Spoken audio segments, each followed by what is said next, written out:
everyone. Dr. Kristen here with another edition of Abbey Research Reads. Today, we are talking about this book, The Black Kids by Christina Hammonds Reed, which is one of the best books I've read in a minute. I could not put it down. My husband routinely tried to distract me and was unsuccessful as I was reading it. It came out in 2020, so you may have heard of it. I'm a little slow on this one. I picked it up from bookshop.org in the summer of 2020 and then just added it to my constantly growing TBR pile. But for this weekend, honestly, the reason I picked it up was because I had a reading challenge to read something with a reflection on the cover. And I was like, oh, look, this is reflected in her eyes. This is perfect. So the story takes place in 1992 and follows, our protagonist is Ashley Bennett, who is a Black student who goes to a white school in Los Angeles while the Rodney King riots are happening. As far as I'm concerned, that should be enough to make everyone want to pick up this book, because she's trying to navigate prom and graduating high school and going to college and being Black at a very specific time in our country's history, all at the same time. So there's a lot of family stuff in here because her grandmother owned a vacuum cleaner shop that her father has nothing to do with, but her uncle still runs.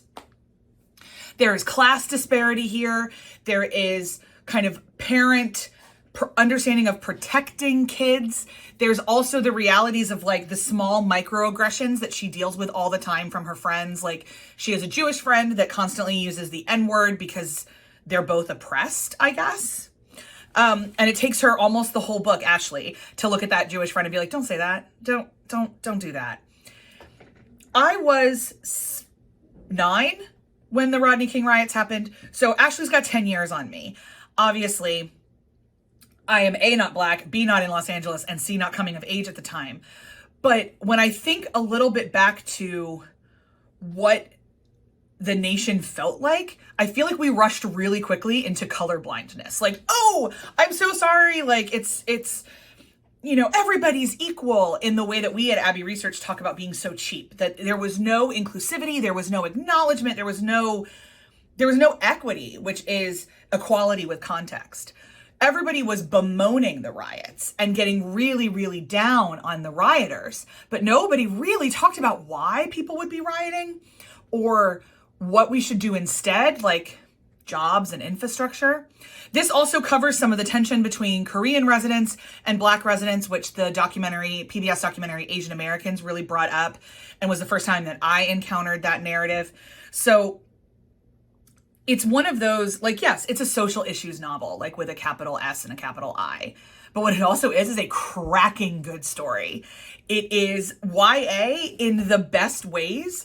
It's about life on that cusp of adulthood and childhood. She's about to graduate high school. We're walking her through, we walk with her through getting acceptance and rejection letters to college. We're at prom with her.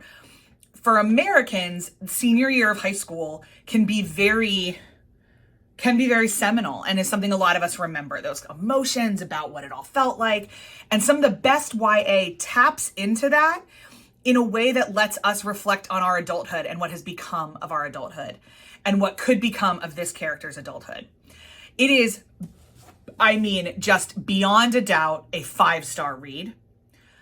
I loved it. I loved Ashley. I loved the writing.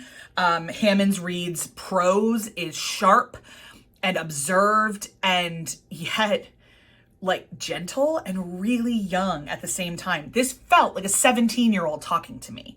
And I absolutely love that kind of book. So here we go. 5-star Abbey Research Reads The Black Kids by Christina Hammonds Reed. Links to purchase this will be in the show notes. We encourage, as always, to purchase from your favorite local indie bookstore. If you don't have one, go to bookshop.org. One of our favorites is Fabled in Waco, Texas. We also love supporting the Doylestown Bookshop in Pennsylvania, Amalgam, Uncle Bobby's, and Harriet's in Philadelphia. Those are just some of the ones we kind of rotate through to make sure that we're spreading the wealth. But anytime you can buy indie, do it. And especially to let book buyers know that this one is worth everyone's time. If you thought this video was worth your time, please give it a thumbs up.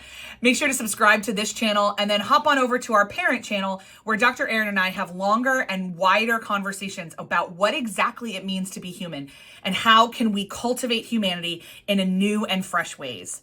Thanks so much for watching, and I'll see you next time. Bye.